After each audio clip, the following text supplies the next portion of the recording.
जय हिंद। आप सबका खुशी स्मार्ट स्टडी क्लासेस में स्वागत है। तो आज हम लोग पढ़ने वाले हैं कि हिस्ट्री का यानी कि क्लास नंबर 3 या लेक्चर नंबर 3 पढ़ने वाले हैं, या क्या चैप्टर नंबर 1 यानी कि यूरोप में राष्ट्रवाद का क्लास नंबर 3 पढ़ने वाले हैं। ओके, तो आप सब कमेंट में बताएं कि रेडी हैं। सब कोई कमेंट में बताए रेडी है। सब कोई कमेंट में बताए कि आप लोग रेडी हैं। सब कोई कमेंट में बताए। ओके, कमेंट में बताइए आप लोग। ओके, और जो भी चैनल पे नए बच्चे हो प्लीज़ चैनल को सब्सक्राइब कीजिए। आप लोग सब्सक्राइब करें। ओके, और जो चैनल पे नए बच्चे हो सब्सक्राइब कीजिए और सबको ही लाइक कीजिए। ओके, सबको ही लाइक कीजिए और सबको ही शेयर कीजिए। आप लोग अपना अपना दोस्तों में क्या कीजिए, शेयर कीजिए। क्या करें, शेयर करें। आप लोग अपना अपना दोस्तों में क्या करें, शेयर करें। क्या करें, शेयर करें और आप लोग स्टेटस लगाए। ओके, तो आज हम लोग पढ़ने वाले हैं बहुत ही यानी कि एक सम्राट के बारे में, राजा यानी कि नेपोलियन के बारे में पढ़ने वाले हैं। नेपोलियन किसके बारे में पढ़ने वाले हैं, तो नेपोलियन के बारे में पढ़ने हैं। नेपोलियन के बारे में आज हम लोग पढ़ने वाले हैं। Okay, Napoleon. अब हम लोग जान लेते हैं कि नेपोलियन का जन्म कब हुआ था। पहले से हम लोग ये जान लेते हैं। इसको कट कर रहे हैं हम लोग, यानी कि नेपोलियन यहाँ पे मैं फिर से लिख दे रहा हूँ। नेपोलियन यहाँ पे हो गया, सॉरी यहाँ पे सही से लिख देता हूँ मैं।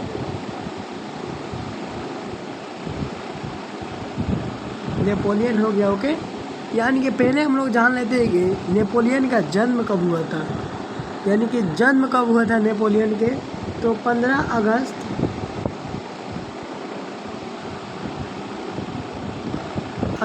यानी कि 1769 ईस्वी को हुआ था। ओके, तो आप लोग को इसका जन्म तिथि याद रखने के लिए यानी कि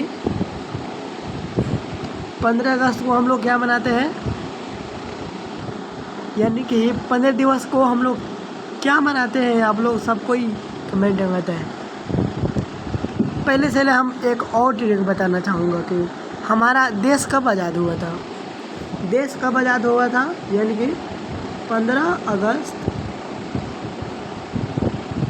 1947 को हुआ था। 1947 को हुआ था। ओके, तो इसी से याद करना है कि 15 अगस्त की क्या हुआ था, यानी कि 15 अगस्त। और गांधी जी का जन्म कब हुआ था मैं बता देता हूँ। गांधी जी का जन्म हुआ था यानी कि 1869 ईस्वी को। क्या, सॉरी 1869 ईस्वी को गांधी जी का जन्म हुआ था। और हमारा देश यानी कि कब आज़ाद हुआ था, तो 15 अगस्त। और इससे आप लोग याद रख सकते हैं। और हमारे गांधी जी का यानी कि जन्म कब हुआ था, यानी कि 1869 ईस्वी में। तो ठीक इसी के यानी कि एक साल पहले उस यानी कि नेपोलियन का जन्म हुआ था। किसका जन्म हुआ था, नेपोलियन का जन्म हुआ था। तो नेपोलियन का जन्म कब हुआ था, तो आप लोग मानेंगे कितना, 1769 ईस्वी को। 1769 ईस्वी को नेपोलियन का जन्म हुआ था। अब हम लोग जान लेते हैं कि नेपोलियन का जो बचपन का नाम है, यानी कि छोटा जानी यानी कि बचपन का नाम क्या है, तो नेपोलियन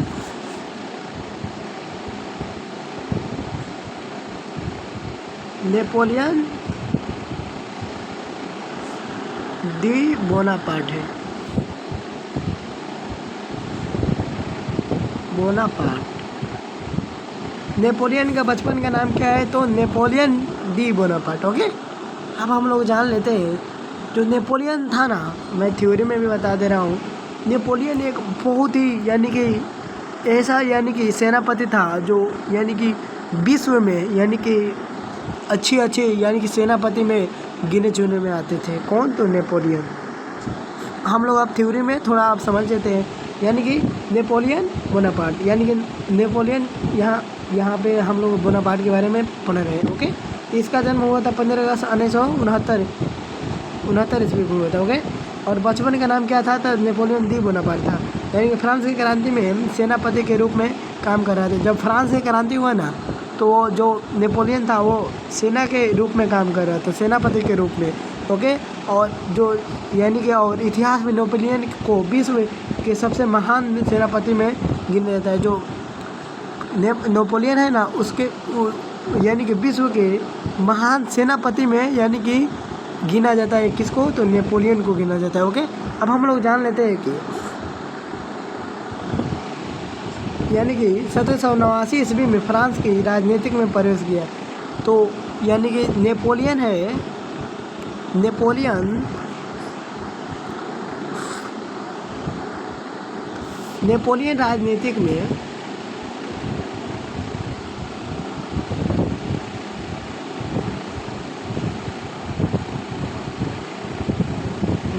राजनीतिक में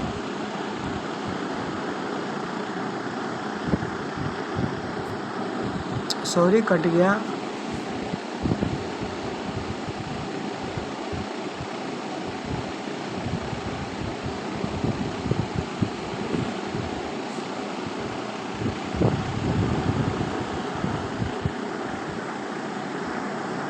नेपोलियन जो राजनीतिक में कब प्रवेश किया? ओके। यानी कि नेपोलियन जो राजनीतिक में कब प्रवेश किया, सब कोई कमेंट में बताएं। 1789 ईस्वी में जो नेपोलियन यानी कि राजनीतिक में प्रवेश किया। ओके। ये आप लोग को याद होना चाहिए, आता है, ये मोस्ट VVI क्वेश्चन है। ओके। हम लोग जान लेते हैं कि 18 मई 1804 ईस्वी को, यानी कि 18 मई 1804 ईस्वी को वह सम्राट बन गया यानी कि राजा बन गया, और अपना एक अलग कानून बनाया जिसे नेपोलियन संहिता के नाम से जाना जाता है। जो यानी कि नेपोलियन यानी कि प्रवेश किया यानी राजनीतिक में कब? 1789 ईस्वी में। और वो राजा कब बना? तो 1804 ईस्वी में। ओके। इस राजा कब बन गया? तो 1804 ईस्वी में। और अपना कानून बनाया, वो जो नेपोलियन था वो अपना खुद का कानून बनाया, जिसे क्या बोला जाता है? नेपोलियन संहिता बोला जाता है। क्या बोला जाता है? नेपोलियन संहिता उसे बोला जाता है। ओके। अब हम लोग जान लेते हैं नेपोलियन संहिता उसको कहते हैं। यानी कि अब ऐसे का क्वेश्चन आता है कि जिसमें हम फिर से थ्योरी पढ़ देते हैं। यानी कि 18 मई 1804 ईस्वी को वह यानी कि नेपोलियन तो सम्राट बन गया, और यानी कि एक अलग कानून बनाया, यानी कि जिसे नेपोलियन संहिता, यानी कि नेपोलियन जो कानून बनाया उसका नाम क्या है? ऐसे का क्वेश्चन आएगा, तो नेपोलियन संहिता। ओके। तो आगे अब हम लोग जान लेते हैं नेपोलियन के द्वारा किए गए काम, राष्ट्रवाद के प्रसार में योगदान। अब हम लोग जान लेते हैं। एक में विशेषाधिकार को समाप्त कर दिया। कौन कर दिया? तो नेपोलियन विशेषाधिकार को समाप्त किए। यानी कि यातायात के साधन को सुगम और सस्ता कर दिया। सुगम यानी कि सरल होता है, यानी कि सस्ता यानी कि आसान कर दिया, सुगम कर दिया और सस्ता भी कर दिया। ओके। संचार व्यवस्था की यानी कि अच्छा और सुगम कर दिया। ओके। आर्थिक असमानता को दूर करने का प्रयास किया और सामंती व्यवस्था को समाप्त किया। यानी कि जो नेपोलियन है सामंती व्यवस्था के भी समाप्त कर दिया वो, और सभी नागरिकों के लिए एक समान कानून बन गया। यानी कि सभी नागरिक यानी कि अमीर गरीब मध्यम वर्ग सब यानी कि आदिवासी जो है सबके लिए अपना देश में है ना, वो सब के लिए एक समान यानी कि कानून बन गया। ओके। और शिक्षा में सुधार किया। जो नेपोलियन है ना वो शिक्षा यानी कि पढ़ाई में यानी कि शिक्षा में सुधार किया। वो कौन? तो नेपोलियन। अब हम लोग जान लेते हैं कि राष्ट्रवाद के विकास में सहायक तत्व कौन कौन है। राष्ट्रवाद के विकास में निम्नलिखित यानी कि सहायक है। कुलीन वर्ग यानी कि सामाजिक और आर्थिक रूप में अत्यंत प्रभावी होना। मध्यम वर्ग उदय। आप लोग को याद होना चाहिए कि जो काम करता है ना वो मध्यम वर्ग के ही आदमी करते हैं, मध्यम वर्ग के ही यानी कि रहने वाले इंसान ही करते हैं। क्या? मिडिल क्लास, जैसे हम लोग बोलते हैं हम मिडिल क्लास के इंसान। मिडिल क्लास से हम तो लोग बिलोंग करते हैं। ओके, यानी कि अब हम लोग जान लेते हैं कि नुक्कड़ नाटक और खेल ड्रामा के जरिए लोगों को जागरूक करने का प्रयास किया गया, जिसे रूमानीवाद कहते हैं। नुक्कड़ नाटक यानी कि दिखा के, यानी कि खेल ड्रामा जैसे यानी कि ड्रामा जैसे जरिया से यानी कि लोगों को क्या यानी कि जागरूक किया। ओके, उसको क्या बोला जाता है? रूमानीवाद बोला जाता है, रूमानीवाद। अब हम लोग जान लेते हैं यानी कि उदारवादी राष्ट्रवाद से आप क्या समझते हैं? यानी कि उदारवादी जो राष्ट्रवाद है उससे आप क्या समझते हैं? ये क्वेश्चन पूछ रहा है। यानी कि उदारवादी एक अलग विचारधारा के लोग थे जो आर्थिक समानता पर बल देते थे। उदारवादी यानी कि राष्ट्रवाद के तहत आर्थिक यानी कि समानता के आधार पर गरीबों को आगे बढ़ाने का बल दिया। यानी कि उदारी राष्ट्रवाद है ना, जो गरीब है ना वैसा इंसान को यानी कि आगे बढ़ाने के बल यानी कि ताकत दिया हो। ओके, अब हम लोग जान लेते हैं उदारवादी राष्ट्रवाद के मूल सिद्धांत क्या है। ये समानती पादरी तथा चर्च के खिलाफ थे। यानी कि समानती ये पादरी और चर्च के भी खिलाफ थे। कौन? तो उदारवादी राष्ट्रवाद। और समाज में आर्थिक समानता लाना चाहता है जो है ना उदारवादी राष्ट्रवाद। वो समाज में क्या यानी कि आर्थिक समानता लाना चाहता है। ओके, अब निजी संपत्ति की सुरक्षा पर बल दिया। यानी कि जो निजी यानी कि अपना खुद का निजी है ना कैसे। और निजी में आप लोग को कुछ डाउट हो रहा होगा, निजी किसको बोला जाता है? यानी कि अगर हम ही बोल दें ये मोरा यानी कि ये मेरा कलम है, ये मेरा कलम है। ओके, तो आप लोग को समझ ये मेरा यानी कि मेरा सिर्फ मेरा कलम है। अगर हम बोल दे यह हम लोग का कलम है, हम यहाँ पे लिख दे रहा हूँ यह हम लोग का कलम है। क्या? अगर हम बोल रहे हैं हम लोग का कलम है, ये कलम है, तो ये निजी यानी कि एक निजी इंसान के ये कलम नहीं है। यानी कि एक प्राइवेट, जैसे में प्राइवेट सरकारी आप लोग को पता ही होगा, बस यही है निजी। जो प्राइवेट है वो निजीकरण है, और जो यानी कि सरकारी है वो क्या है? उदारीकरण है। वो निजीकरण तो आप लोग को समझ में आ गया। जो अपना खुद का सामान है उसको निजीकरण बोलते हैं, बस इसका यही सिंपल परिभाषा है। ओके, जो अपना खुद का सामान है उसको निजीकरण कहते हैं। आर्थिक उदारवाद क्या होता है अब हम लोग ये जान लेते हैं। आर्थिक समानता पर बल दिया, मुफ्त यानी कि व्यापार किया, यानी कि व्यापार। अब हम लोग जान लेते हैं कि जलवे राइन क्या है। जलवे राइन क्या है अब हम लोग ये जानने वाले। जलवे राइन एक व्यापारिक संस्था थी जिसका गठन यानी कि 1834 ईस्वी में पारसा ने किया। इसका यानी कि मुख्य कार्य व्यापारियों के हितों का रक्षा करना था। इस संस्था ने पूरे जर्मनी को आर्थिक रूप से एक दिया। यानी कि यहाँ पे बोल रहा है क्या? यानी कि जलवेरी ने एक व्यापारिक संस्था था। कैसा संस्था था? तो व्यापारिक संस्था था। कौन? तो जलवेरी। और जिसका गठन 1834 ईस्वी में किया गया। ये पारसा में था। ये इसका मुख्य कार्य क्या था? व्यापारियों के हितों का रक्षा करना। ओके, और संस्था ने पूरे जर्मनी के आर्थिक रूप से एक दिया। ओके, अगर एक रूढ़िवाद की पुनर्स्थापना हम लोग जान रहे हैं। ओके, वाटरलू का युद्ध यानी कि 18 जून यानी कि 1815 ईस्वी में लड़ा गया। वाटरलू का युद्ध कब लड़ा गया? तो 18 जून 1800 यानी कि 15 ईस्वी में लड़ा गया। नेपोलियन का ये अंतिम युद्ध था, जिस युद्ध में एक तरफ पारसा था तो दूसरी तरफ यानी कि ब्रिटेन, पारसा, ऑस्ट्रिया, हंगरी की सेना थी। इस युद्ध में हारने के बाद नेपोलियन के आत्मसमर्पण कर दिया गया।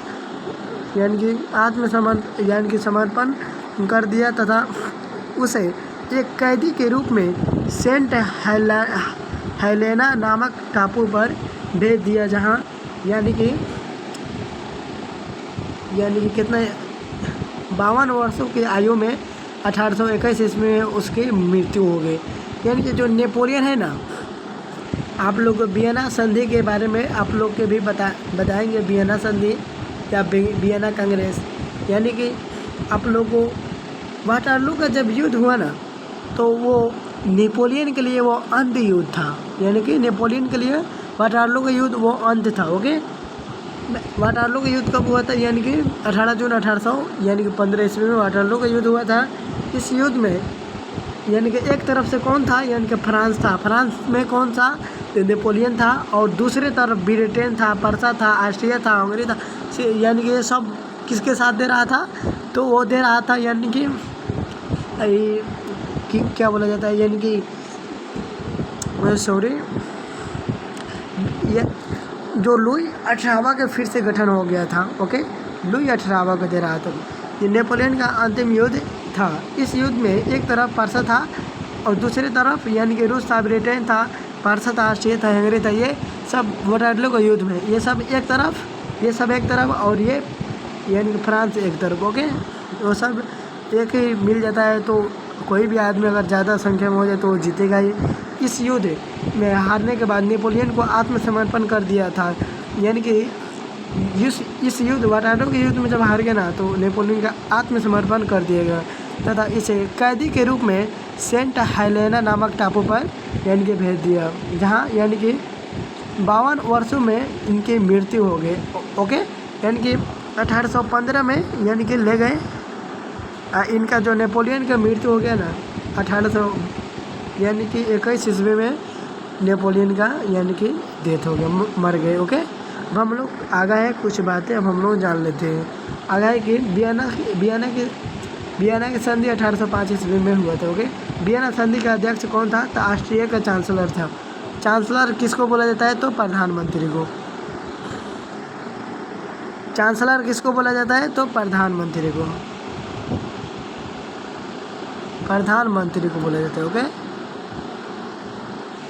यानी कि ऑस्ट्रिया का प्रधानमंत्री था कौन?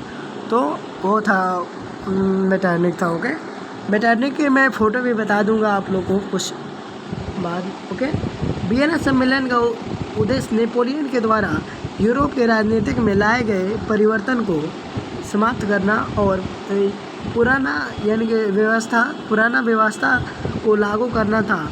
1879 ईस्वी से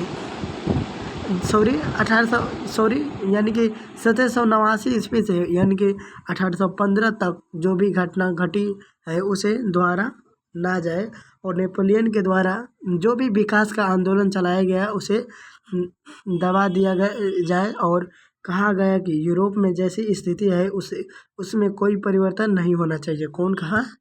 तो मैं अभी बताऊंगा आप लोगों को।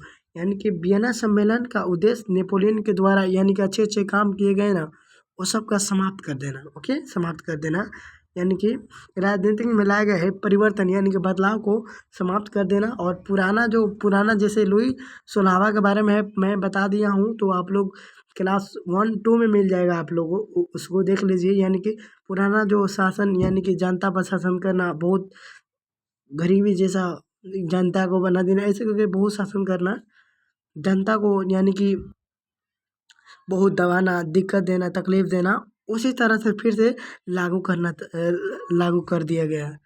यानी कि 1789 ईस्वी से यानी कि 1815 ईस्वी तक जो भी घटना घटी उसे दोहराया ना जाए।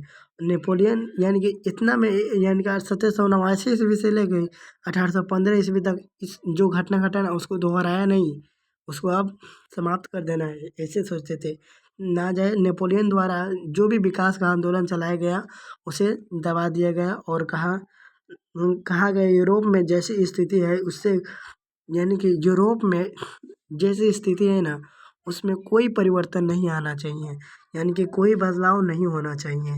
ओके, अब हम लोग जान लेते हैं क्या, यानी कि उपलब्धता के बारे में कुछ जान लेते हैं। यानी कि नेपोलियन के द्वारा जीता गया क्षेत्र के को वापस करने को कहा।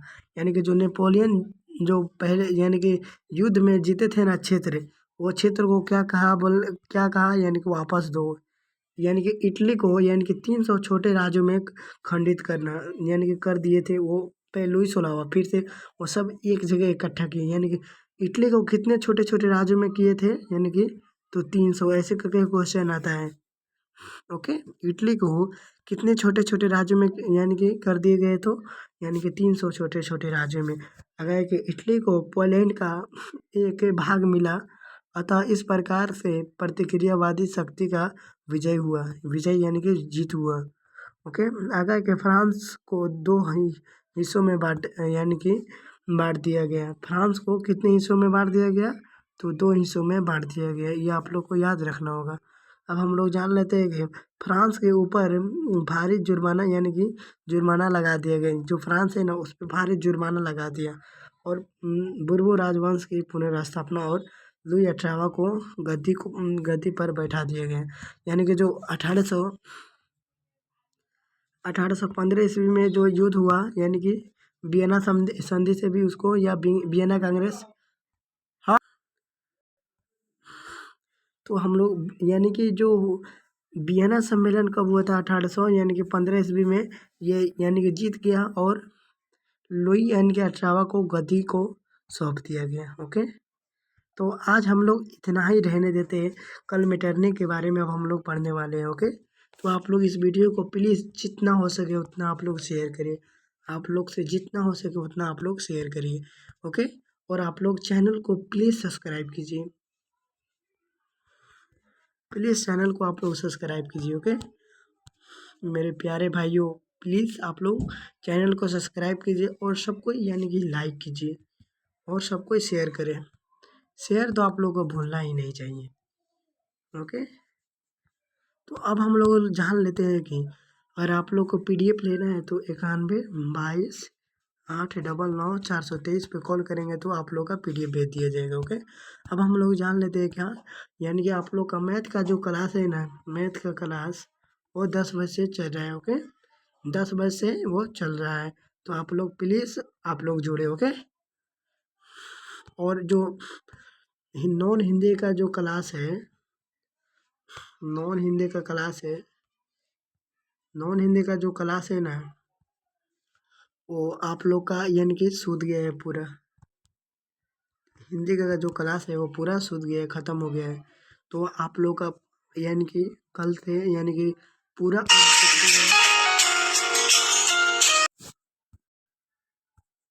चलिए, तो क्या था हम लोग का आज का क्लास यानी कि आप लोग का नॉन हिंदी का जो कल से है ना आप लोग का ऑब्जेक्टिव पूरा भेज यानी कि आप लोग का क्लास होगा ऑब्जेक्टिव। और साइंस का है जो यानी कि 3 चैप्टर यानी कि क्या यानी कि बायो में हो गया है। ओके, आप लोग वहाँ से आप लोग देख सकते हैं आप लोग पूरा क्लासेस। और यानी कि धातु और अधातु यानी कि कल से वो क्लास शुरू हो जाएगा। धातु और अधातु वाला क्लासेस। ओके, तो चलिए अब हम लोग मिलते हैं नेक्स्ट वीडियो में, तब तक लिए जय हिंद।